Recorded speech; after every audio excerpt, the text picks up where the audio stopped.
The rhythmic hum of the servers provided a constant, almost soothing backdrop to Daniel Miller's world. Mid-30s, with eyes that held a depth far beyond his years, Danny was a sentinel in the bustling, often chaotic heart of the city's emergency response system. He was a 911 dispatcher, a voice of calm in the storm, a lifeline connecting chaos to order. Every call was a potential life or death scenario, a responsibility that rested heavy on his shoulders, a weight he carried with a singular, unyielding determination. His motivation wasn't born of abstract heroism.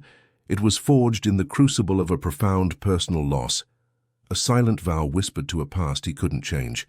He lived to prevent others from enduring the same agonizing absence that had carved an indelible scar across his own soul. His daily grind was a tapestry woven from the mundane and the miraculous. The squawk of the radios, the flashing lights on the myriad screens, the constant chatter of his colleagues.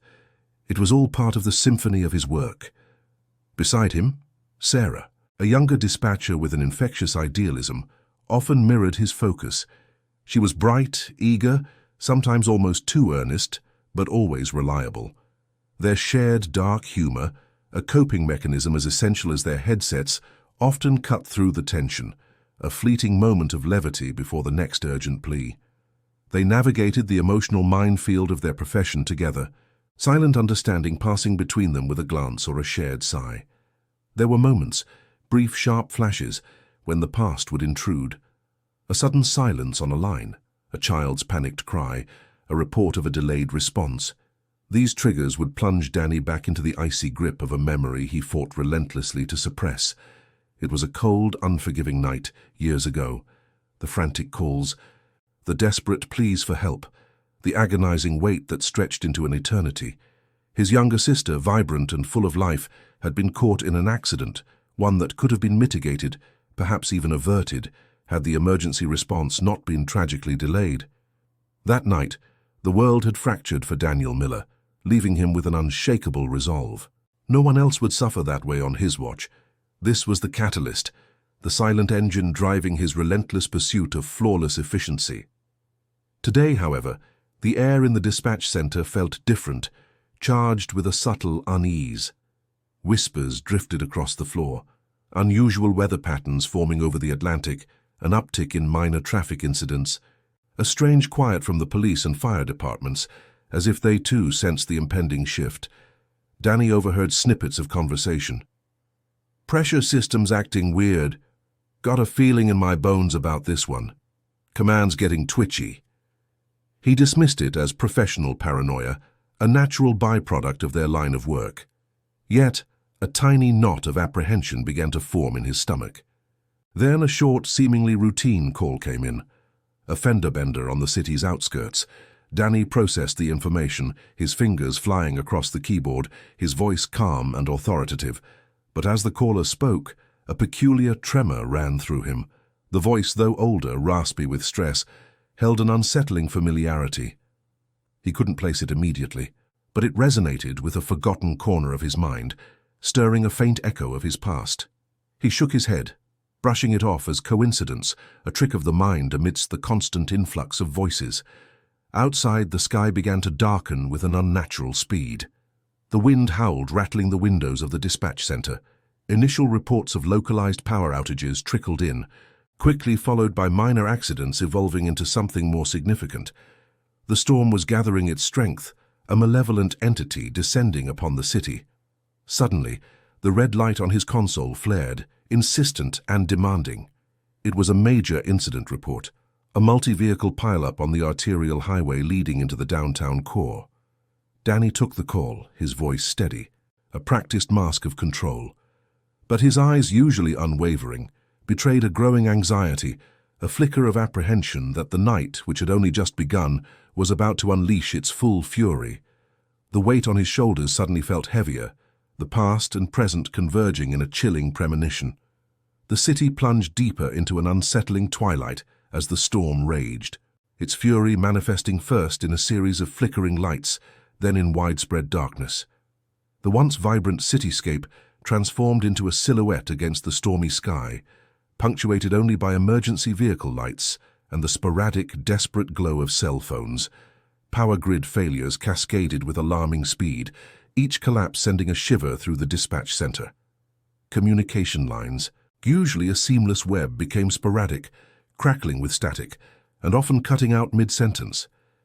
Inside the dispatch center, the humming fluorescent lights died, plunging the room into a sudden, eerie semi-darkness.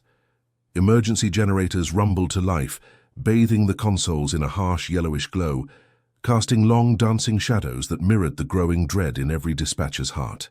The multi-vehicle pileup, initially reported as severe, quickly escalated into a mass casualty incident. Calls flooded in, each one more desperate than the last. Trapped motorists screamed for help through broken cell connections.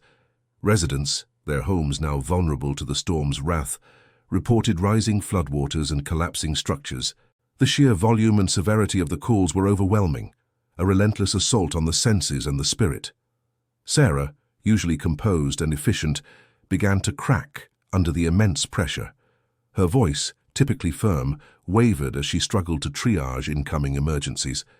Her fingers hovered uncertainly over the console, her eyes wide with a mixture of fear and exhaustion. Danny, despite the gnawing anxiety in his own gut, recognized her struggle. He leaned over, his voice calm but firm, a steady anchor in the swirling chaos. "Deep breaths, Sarah. Stick to the protocols. Prioritize. We can only do what we can do." He guided her, his experience a lifeline in the deluge of despair, reminding her of the training that had prepared them for such unimaginable nights. For a brief, fleeting moment, a glimmer of hope pierced through the gloom. Reports trickled in of successful rescues from the pile-up, a few trapped families safely evacuated from flooded homes. A collective, albeit temporary, sigh of relief swept through the dispatch floor, boosting morale, a testament to the resilience of those on the front lines. But the storm, as if offended by this momentary reprieve, retaliated with brutal force. A deafening roar echoed through the city, followed by a chilling silence. Then, the news broke. A major bridge, one of the city's vital arteries, had collapsed, severing a significant portion of the city from emergency access. The fleeting hope vanished, replaced by a fresh wave of despair and an even greater sense of isolation. Amidst the renewed chaos, another call flickered on Danny's console. The voice, clearer this time, sent a cold spike of recognition through him. It was the same voice from earlier, the one he had dismissed as a coincidence. This time there was no mistaking it. It was Mark, a figure from his past, a ghost he thought he had buried. Mark's words were frantic, desperate, reporting a family member in immediate, life-threatening danger. The connection, once a vague echo, now resonated with a terrifying clarity. Danny could no longer ignore it. The past was not just knocking, it was battering down his door. A profound internal conflict raged within Danny. His professional duty demanded he focus on the widespread disaster, on the thousands of lives at risk across the crumbling city. Yet Mark's voice, laced with an undeniable desperation, tugged at a raw, unhealed wound. Could he subtly guide resources towards this personal connection without compromising his professional oath? The very thought felt like a betrayal of every principle he held dear. As the news of the bridge collapse spread like wildfire, a direct message flashed on Danny's screen. An urgent directive from a higher-up. "We're losing control. Prioritize critical infrastructure."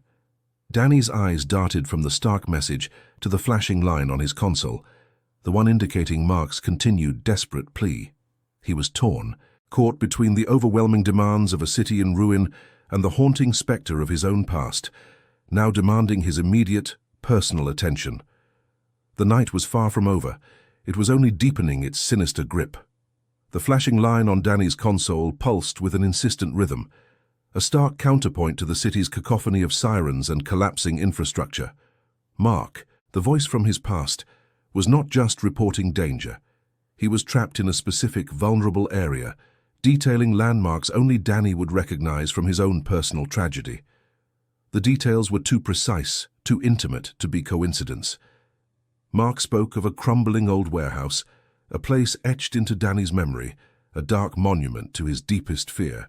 It was the very site where Danny's own family's fate had been sealed years ago. The words twisted in Danny's gut, a cold knot of dread tightening with each desperate utterance, while expertly juggling the deluge of other, equally urgent calls. A gas main rupture here, a collapsing apartment building there. Danny's mind raced. He knew the protocols, the absolute necessity of impartiality, yet an insidious curiosity began to gnaw at him.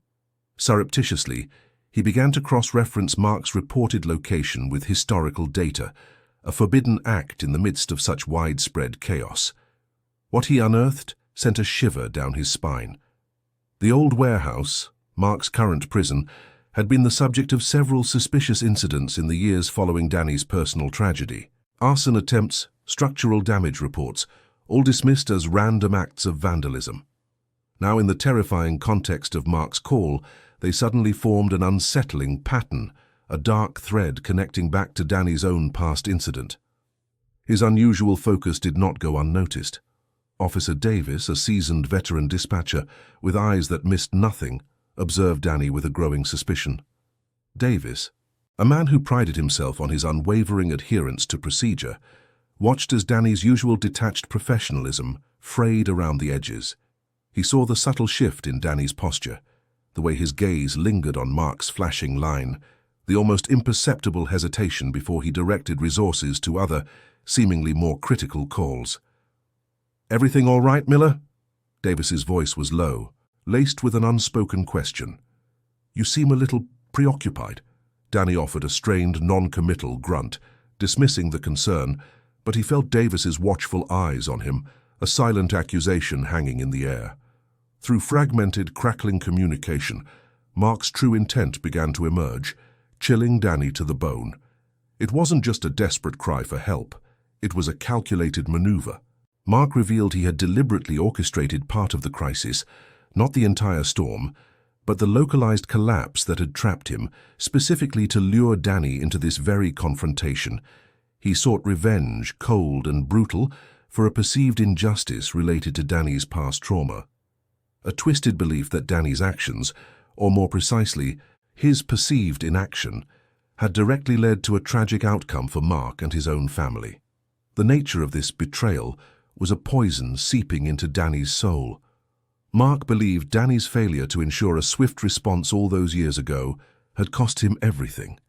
He wanted Danny to experience the same crushing helplessness, the same agonizing weight, the same profound loss that had consumed his own life. Mark's voice, now tinged with a chilling triumph, accused Danny of abandoning his post, of prioritizing trivialities over genuine suffering. The accusations reawakened Danny's deep-seated guilt and self-blame. A monster he had fought to keep caged for years, the trauma he had meticulously buried now clawed its way back to the surface, threatening to paralyze him. He questioned his own worthiness, his suitability for a job that demanded unwavering clarity and moral fortitude. Was Mark right? Had he truly failed all those years ago? Was he, in fact, responsible? Then, the ultimatum. Mark's voice, now clear as a bell despite the raging storm, delivered a chilling pronouncement. Save him and his family, direct the scarce resources to his precise location, or face the consequences of his betrayal being exposed to the world. Mark promised to reveal every damning detail, every perceived lapse in judgment, every moment of perceived cowardice, potentially ruining Danny's career, his reputation, and the fragile peace he had painstakingly built. The threat hung heavy in the air, a sword poised over Danny's head, forcing an impossible choice.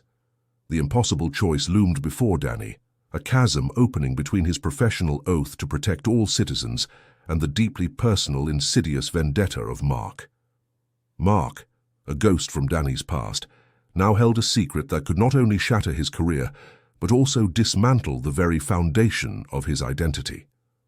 The moral compass he had meticulously calibrated over years of service spun wildly, disoriented by the storm of personal history and present crisis. Each flashing line on his console represented a life, a desperate plea, yet Mark's single insistent call echoed loudest, threatening to drown out all others.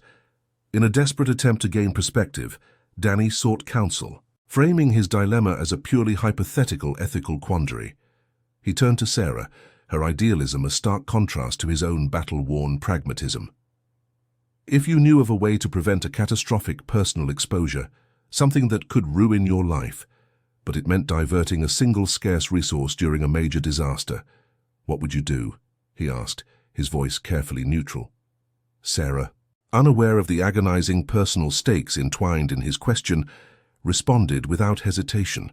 Her bright eyes, still holding the unblemished hope of a rookie, met his. You always prioritize the greatest good, Danny. One person's struggle, no matter how dire, can't outweigh the needs of the many. Her words, intended to be reassuring, felt like a hammer blow, driving the wedge of his guilt deeper. Meanwhile, the city itself cried out. The mayor, his face etched with strain, appeared on every flickering screen across the dispatch center, making a desperate televised address. He urged calm, promised aid, his voice a balm attempting to soothe a terrified populace. Yet his very words inadvertently highlighted the overwhelming scale of the disaster, the sheer number of lives in peril, and the agonizing limitations of available resources. Every word was a reminder of the countless people who needed help, and the painful reality that not everyone would receive it in time. Mark, sensing Danny's hesitation, escalated his demands. A chilling image flashed across Danny's secure messaging app, a picture of Mark's family, huddled together, looking terrified, their faces gaunt against the backdrop of a crumbling wall. The caption was succinct, brutal. Time is running out. Send help, or everyone will know.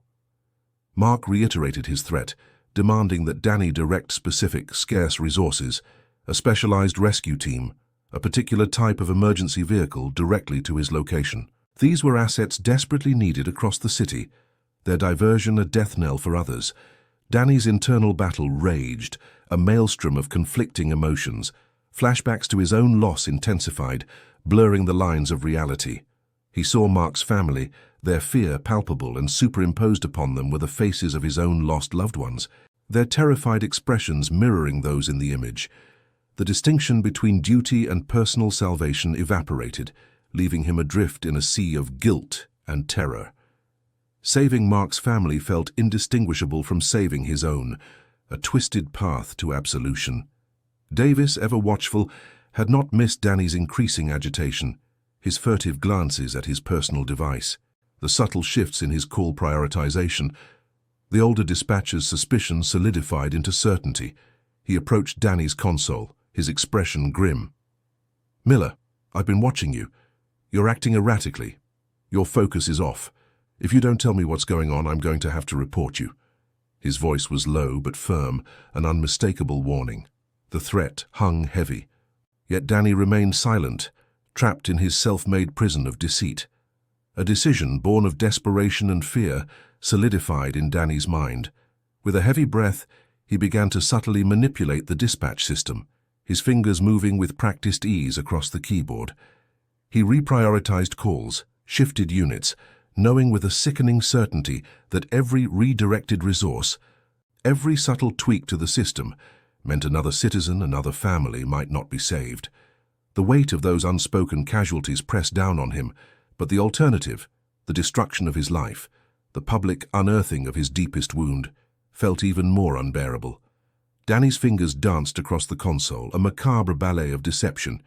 He knew the system intimately, every shortcut, every hidden override, every loophole that could be exploited to create an illusion of order amidst the growing chaos.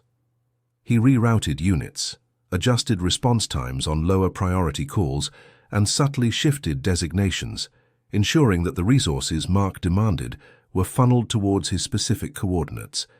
It was a delicate, dangerous game, a tightrope walk between maintaining a semblance of normalcy and fulfilling a blackmailer's escalating demands.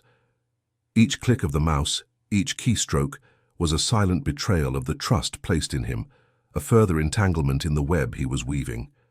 Sarah, innocent and dedicated, remained oblivious to the true nature of Danny's actions.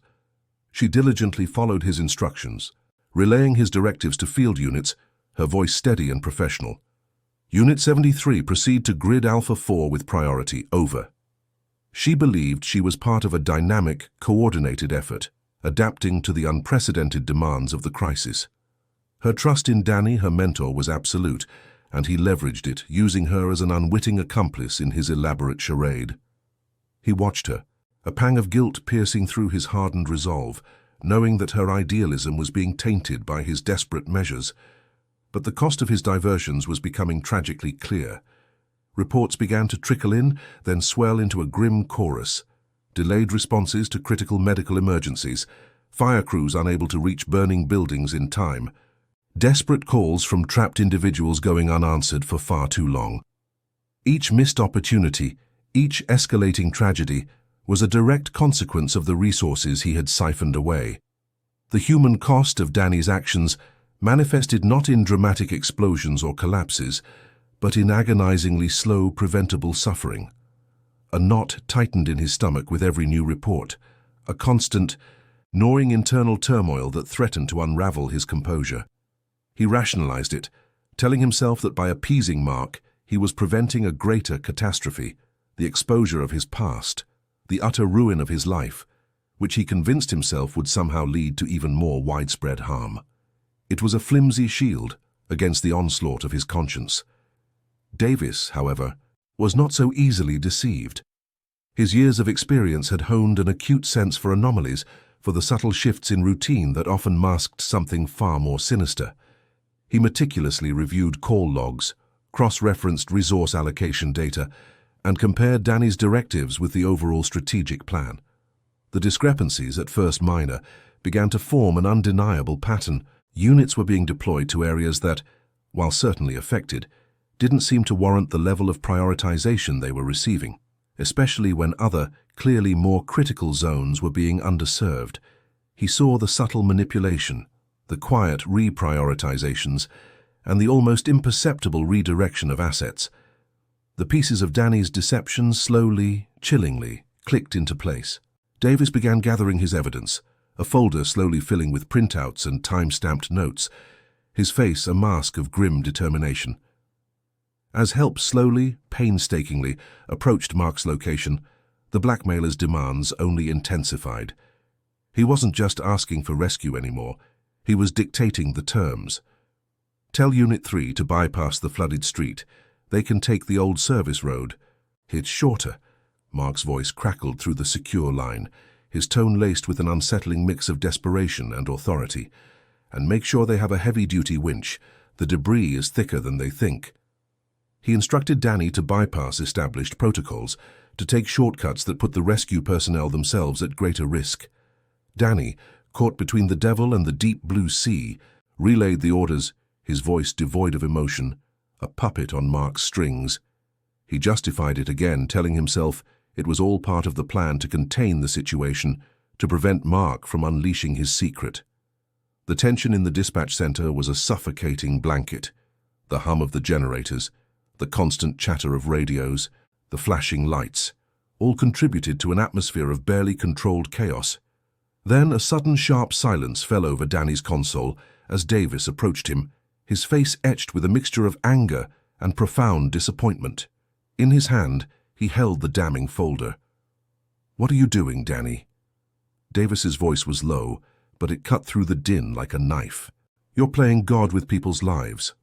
The words hung in the air, heavy and undeniable, a stark accusation that finally brought Danny's elaborate web of deception crashing down. The weight of Davis's words crushed Danny, stripping away his carefully constructed facade of control. He looked at the folder, then at Davis's accusing eyes, and the silence that had fallen around his console extended, drawing the attention of the few dispatchers, not completely consumed by the unfolding disaster. Davis didn't wait for a reply.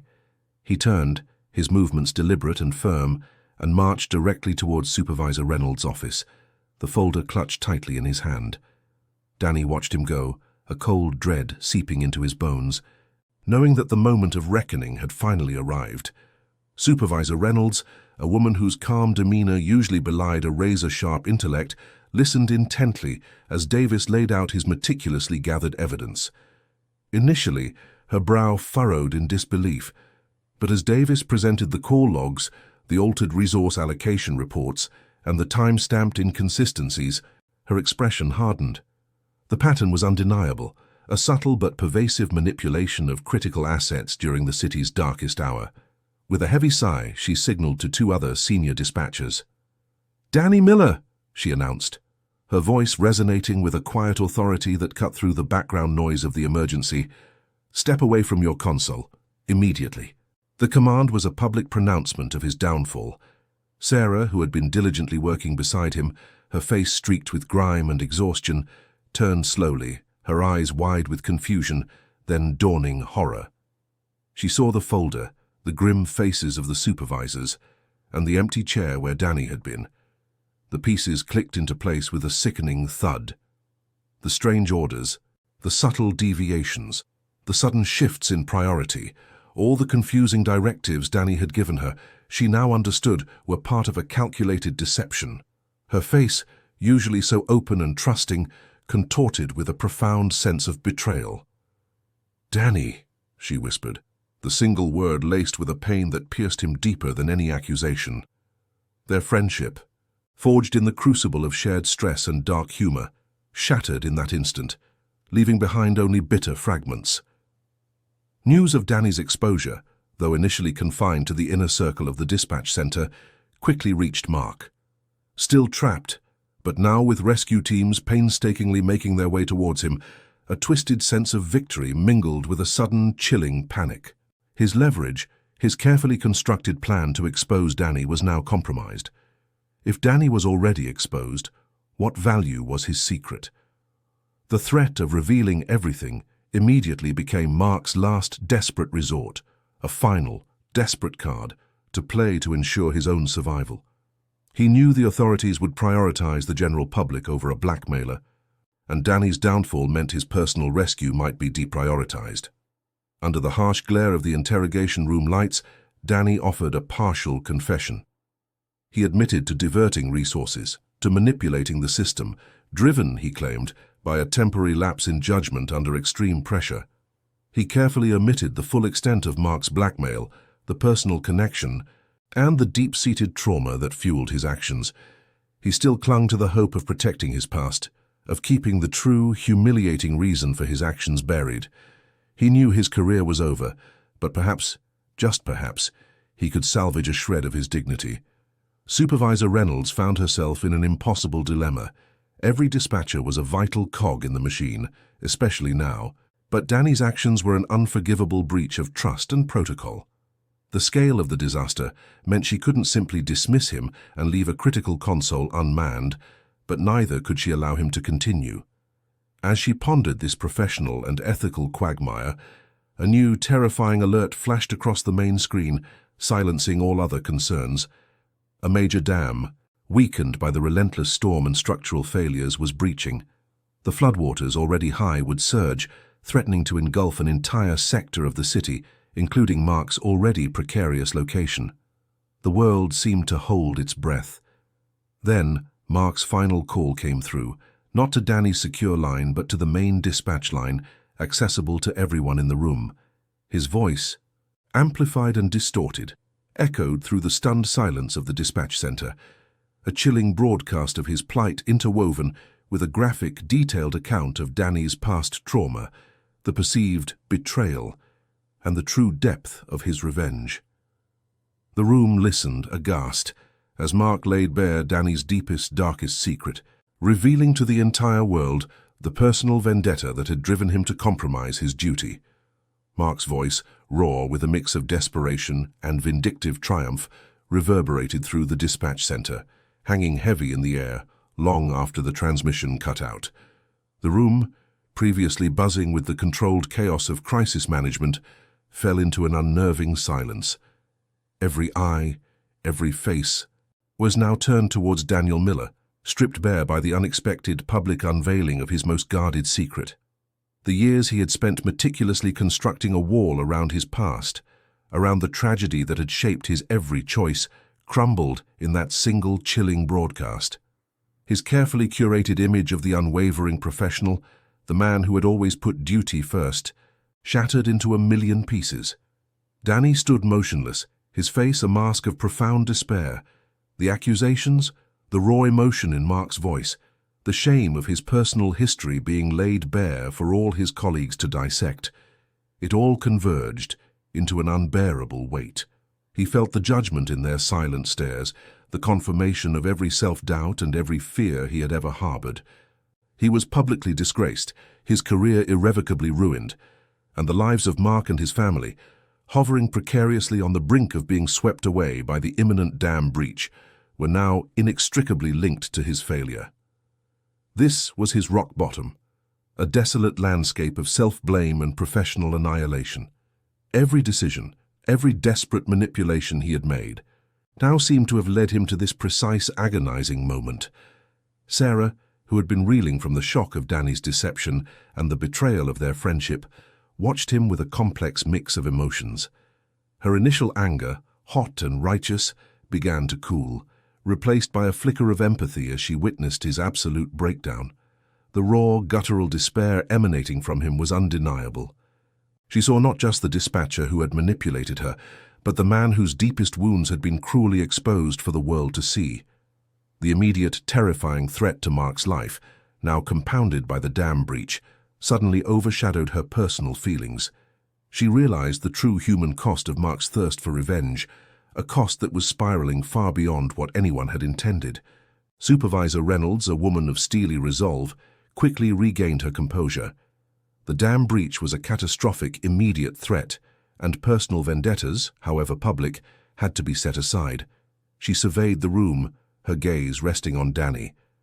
Despite his profound fall from grace, he possessed an intimate, almost intuitive knowledge of the city's intricate geography, its vulnerable points, and, crucially, Mark's precise location and the rapidly changing conditions around him.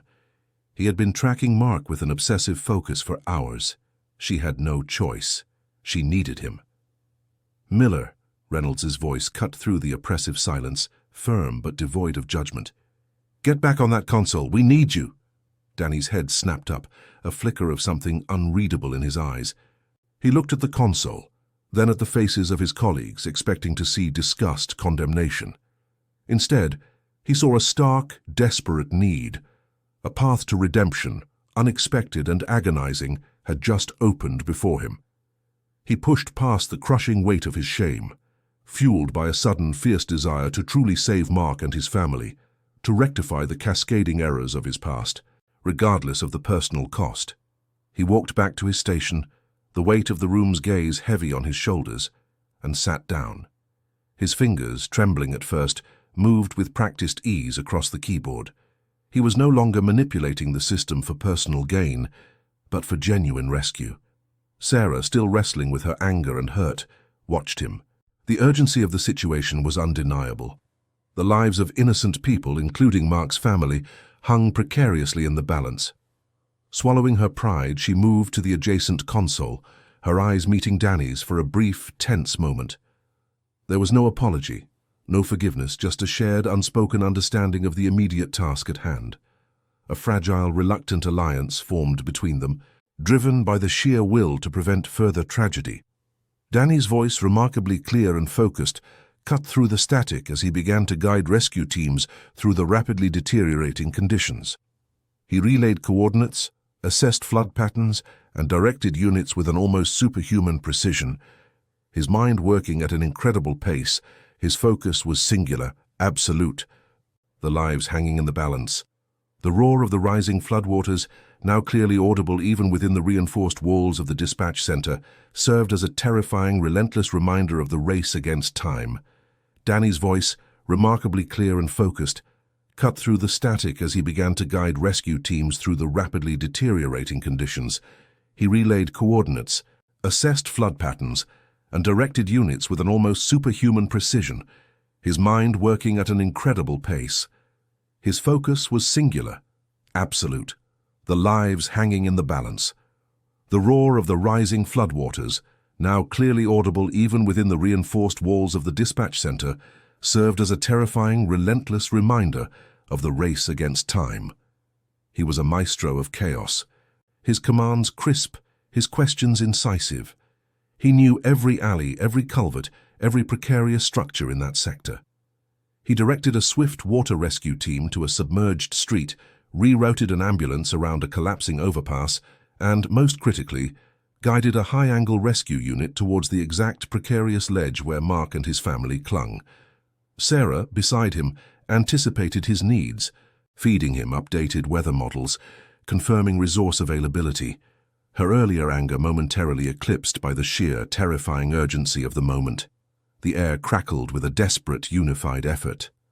Hours bled into a harrowing eternity. The floodwaters continued their relentless ascent, threatening to engulf Mark's entire building. Danny's instructions became increasingly urgent, his voice strained but unwavering. He painted a vivid, terrifying picture for the rescue teams, describing the water's current, the structural integrity of the crumbling building, the precise minute-by-minute window they had to execute the rescue. He was no longer just a dispatcher. He was the eyes and ears of every rescuer on the ground, a lifeline woven from sound and unwavering resolve. Finally, a transmission cut through the static, raw with relief. Target acquired, family secured, extracting now. A collective sigh swept through the dispatch center, a fragile release of held breath. Danny leaned back, his shoulders slumping, the adrenaline draining from his body, leaving him utterly exhausted. He had done it. Mark and his family were safe. The storm eventually subsided, leaving behind a city in ruins, scarred but not broken. The immediate crisis was over, but the aftermath was just beginning. Danny faced the full disciplinary process. The evidence of his initial manipulation was undeniable, the consequences severe. He was fired from his job, his badge stripped, his career irrevocably ended. Yet as Supervisor Reynolds delivered the news, her gaze softened. She acknowledged his final heroic actions, a quiet acknowledgement of the lives he had genuinely saved when it mattered most. Sarah, standing nearby, offered a tentative hand of forgiveness, a silent gesture of understanding, and a hope for future reconciliation. The path to atonement was long, but it had begun. Danny left the dispatch center for the last time, the silence of the street, a stark contrast to the cacophony he had just navigated. Stripped of his badge, he was not stripped of his purpose. The experience had forged a new path for him. He began volunteering with local disaster relief organizations, his knowledge of emergency response invaluable. He started counseling, not just for others who had experienced loss, but for himself, confronting the trauma that had driven him to such desperate measures. He found a new way to contribute, driven by a true redemption that transcended the confines of a uniform. The city rebuilt, brick by painstaking brick, a testament to human resilience. The dispatch lines, though silent for a moment in the immediate aftermath, would always carry the echoes of that night, a testament to the complexities of justice, the fragility of life, and the enduring power of empathy. Danny found himself standing on a hill overlooking the recovering city, the sunrise painting the scarred landscape in hues of gold and rose. A new sense of peace settled within him, a quiet acceptance of his past, and a hopeful embrace of his future. He was no longer defined by his trauma or his betrayal, but by his choice to save lives, even at the cost of his own. The dispatch lines may be silent for now, but his story, forever intertwined with that night, would continue to echo, a testament to the profound and often messy journey of the human spirit.